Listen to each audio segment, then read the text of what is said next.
he brought you on to speak on Diddy, and it seemed that as if your focus turned to Jay-Z, his wife. That's always been my focus. So what are your thoughts on Ariel then? She comes on last as a lawyer for one of the Diddy accusers. I don't pay attention to none of it. I just kind of like to pay attention to the truth. Rumors are swirling that the FBI may have released tapes exposing the secrets of Diddy's infamous parties, known as freak-off gatherings. These exclusive and lavish events have long been shrouded in mystery, attracting curiosity about what truly occurs behind closed doors. Over the years, allegations from insiders like Jaguar Wright and Jen Deal have suggested that these parties involve not just lavish celebrations, but also questionable behavior among A-list celebrities and influential figures. The whispers of FBI involvement and potential leaks have intensified scrutiny on Diddy's past, raising questions about the veracity of these claims. While the notion of tapes revealing hidden truths about Hollywood's elite is intriguing, it's essential to differentiate between fact and industry gossip. As the rumors continue to circulate, the allure of these exclusive gatherings remains a topic of fascination for many. So what are your thoughts on Ariel then? She comes on last as a lawyer for one of the Diddy accusers. She actually backs she corroborated the fact that she saw the very videotapes that I said were about to be sold right here on this couch just a couple months ago. Why is everyone so late? Well, you see that from niggas who don't have money also. Right. You know what I'm saying? So you see a lot of shit. It is what it is. So you're gonna have to ask you then, because sometimes when you see like, let's say a Puff, you might have a manager who might be an enabler, like to help him get to her, like an R. Kelly or whoever. And you have their bodyguards or security unit who might allow some things to take place. Might see it and just, hey, we're gonna just allow it because, you know, hey, it's the essence. What was your mentality when it comes to the enablers or the people that allow, or just what, you know, how did you approach a situation that you're like, I don't know about that? I don't know what you mean by that question. That was such a broad and asinine ass question that it's hard to answer something like that. Let me be more direct. Be direct, bro. Let me be more direct. Yeah. Were you an enabler, or did you allow or see stuff that you're like, man, I ain't gonna jump in that? Bro, go ahead. Criminals do crimes with criminals. I've never been a criminal. You understand what I'm saying? Gotcha. So now, if you're looking to answer something about Puff, Puff ain't the Puff. As of now, the FBI has not confirmed the existence of any tapes related to Diddy's exclusive gatherings, but rumors persist that he may have recordings for insurance or leverage. These tapes are rumored to document everything from celebrity antics to private conversations. The speculation that the FBI might investigate these recordings has heightened interest in Hollywood's hidden secrets.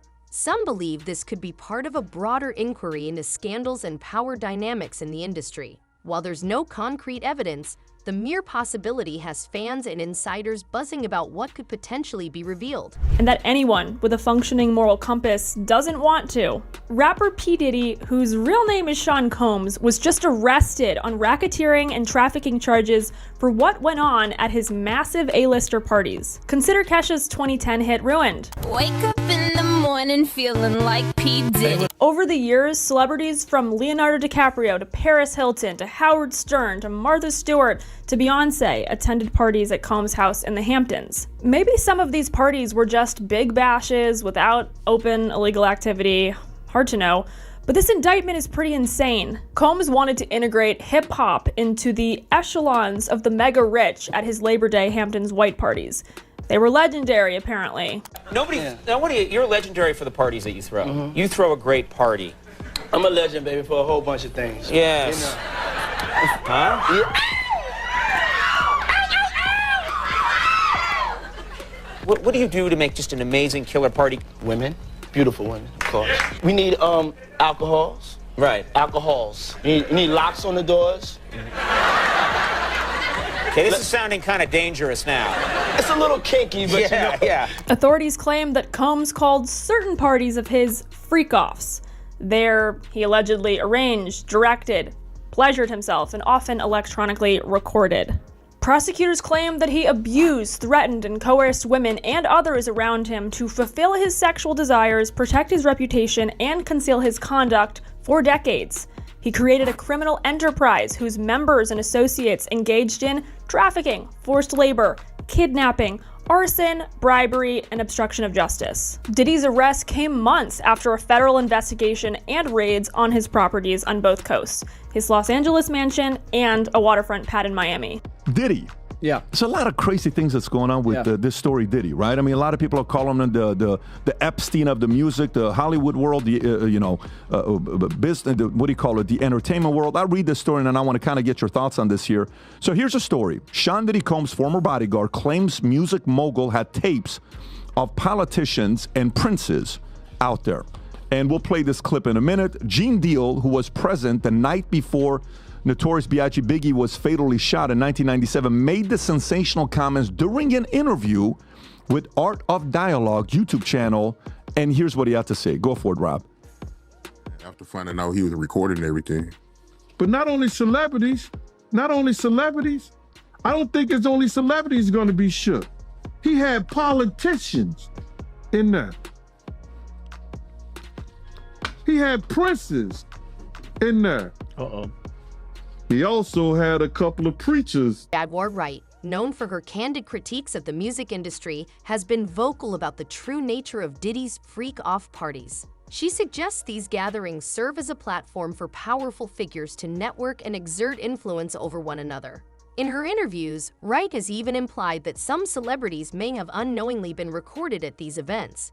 She claims Diddy's parties are a means of control and manipulation within the industry and has urged authorities to investigate the realities behind these exclusive gatherings. Whether or not tapes exist, her allegations underscore the secrecy surrounding Hollywood's elite circles. There is Lil Rod has come out who he produced the Love album, and it seems like he has recordings, pictures of a whole year and a half. Smart guy. Year and a half with Diddy, not getting paid to where he's Smart like, guy. It seems like you can't say no to Diddy. There's a lot of people like, why did he say no? Yeah, that you don't go. Yes. You don't go. Why go? They gonna drug you. Laced, yeah. You gonna ask for a glass of water, it's gonna be laced with that Tootsie. Like if I knew that there's a possibility that I might get raped and drugged if I go to this party, and I go anyway, when they court them with the record deal. This isn't the first time the FBI has investigated high-profile figures in Hollywood. From probing powerful moguls to dismantling criminal networks, the agency has occasionally engaged with the entertainment world, especially amid allegations of wrongdoing. While the notion of the FBI releasing private tapes may seem far-fetched, it raises important questions about the potential power such evidence could yield. If these tapes do exist, they could disrupt Hollywood's foundations, revealing secrets that have long been concealed and changing the landscape of the industry as we know it. Now is former FBI Deputy Director Andrew McCabe. So Andrew, the attorney's statement essentially says this all is based on information or, as a result of civil lawsuits. Is it common for civil lawsuits to spark interest of Homeland Security and launch an investigation? Well, it's not uncommon for allegations in civil lawsuits to be considered by federal investigators and federal prosecutors and reviewed to determine whether or not a federal crime may have been committed. And that seems to be what happened here. I thought it was interesting that the attorney's statement really basically confirmed for the public that some of the investigative interest was likely generated from these lawsuits, which is interesting because several of the lawsuits allege activity that likely would fall within the parameters of sex trafficking. Several of these women claim to have been transported from one state to another and then drugged and assaulted, or his former girlfriend who claims to have been forced to perform sex acts with different people in different states as they traveled around the country. So I think it was an unfortunate almost admission by the lawyer. Not that it has legal significance, but it certainly puts us in a position to speculate more accurately about what's actually driving this investigation. I mean, it's interesting that if that was a mistake by the attorney or, unwise wording by the attorney, I mean, they had a day to come up with a statement. It's interesting that that's then what they came up with. I mean, what are some of the reasons why law enforcement officials would choose to execute 2 search warrants simultaneously and with that level of force? Because that's the other criticism one of the other criticisms by the attorney, that it was an over, the use of sort of. While the idea of FBI involvement is intriguing, many question whether these rumors are purely speculative. Diddy has never publicly acknowledged the existence of any tapes, and no evidence has surfaced to confirm them. However, the reputation of his parties has fueled endless speculation about the private behavior of attendees.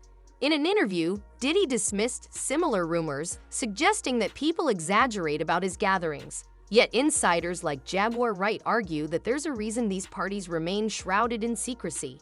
They serve as an exclusive playground for the powerful, where real-world consequences seem distant. So, I wanted to just touch. Please don't touch nothing. Put your hands in your pocket. Matter of fact, put them up. Walk around like this, because when you touch too much. You're not touching the right. Just don't, man. We don't need you out here fondling anything else, okay? Just stop touching stuff. We don't want to take that no more. That claimed, which we know wasn't true. Yeah. Check this out. We don't talk about things that are nonsense. We don't even entertain nonsense, my brother. So we're not even going to go there, with all due respect. But I appreciate you as a journalist asking. All right. Thank you. Listen, 7 years ago, I'd have been like, yo, did you hire somebody to kill Pop? Regardless of any FBI involvement, the possibility of these tapes leaking has kept Hollywood abuzz. Some speculate that someone within Diddy's inner circle could eventually release footage, igniting major controversy. As discussions swirl about who might have access to these alleged recordings, one key question remains: what would a leak mean for Diddy's career and reputation? While it's all still speculative, the conversation surrounding the supposed freak-off tapes raises significant questions about privacy, influence, and control within Hollywood's elite circle. Charging Sean Combs with racketeering conspiracy, sex trafficking, interstate transportation for prostitution. The indictment alleges that between at least 2008 and the present, Combs abused, threatened, and coerced victims to fulfill his sexual desires, protect his reputation, and conceal his conduct. As alleged in the indictment, to carry out this conduct, Sean Combs led and participated in a racketeering conspiracy that used the business empire he controlled to carry out criminal activity, including sex trafficking, forced labor, kidnapping, arson, bribery, and the obstruction of justice. Let me say a little bit more about the charges. The indictment alleges that Combs abused and exploited women and other people for years, and in a variety of ways. As alleged, Combs used force, threats of force, and coercion to cause victims to engage in extended sexual performances with male commercial sex workers, some of whom he transported or caused to be transported over state lines. Combs allegedly planned and controlled the sex performances, which he called freak-offs, and he often electronically recorded them. The freak-offs sometimes lasted days at a time, involved multiple commercial sex workers, and often involved a variety of narcotics, such as ketamine, ecstasy, and GHB, which Combs distributed to the victims to keep them obedient and compliant. As alleged, when Combs didn't get his way, he was violent, and he subjected victims to physical, emotional, and verbal abuse so that they would participate in the freak-offs, and that Combs hit. Ultimately, the rumor of FBI involvement in Diddy's freak-off tapes may remain just that, a rumor. However, the intrigue surrounding these tapes and the secretive world of Hollywood's exclusive gatherings continues to captivate fans and insiders alike. If these tapes do exist and were ever released, they could dramatically alter Hollywood, exposing the reality behind its glamorous facade. I don't pay attention to none of it. I just kind of like to pay attention to the truth.